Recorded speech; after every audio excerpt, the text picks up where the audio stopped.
2008 ஈழத் தமிழருக்கு ஆதரவா உண்ணாவிரதம் போராட்டம் செஞ்சோம்.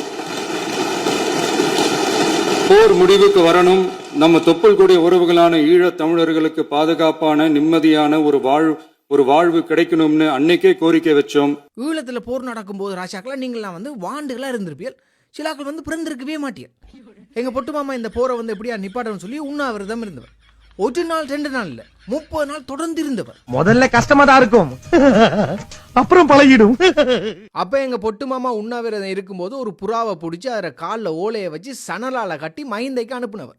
அந்த ஓலையில என்ன இருந்ததுன்னு சொல்லி சொன்னால் எனக்கு உடனடியாக வீடியோ கால் எடுக்கவும் சொல்லி இருந்தது. நாட்டுல செல் இருந்தது, ஆனா செல்போன் இருக்கல.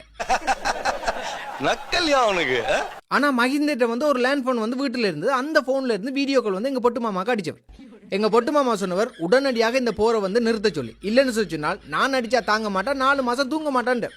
அதை கேட்டுட்டு இந்த பயத்துல துண்டக்கான துணியக்கான சொல்லி பதவியை ராஜினாமா பண்ணிட்டு திரும்பி பார்க்காம ஓடினவர் தான்.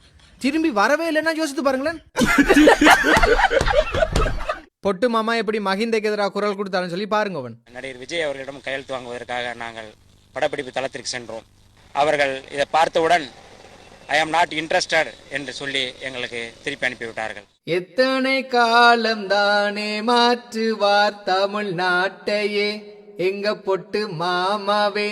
மாமா பொட்டு கொடுங்க உங்க ஆக்களுக்கு லட்டு, எங்களுக்கு அடிக்காங்க மட்டு.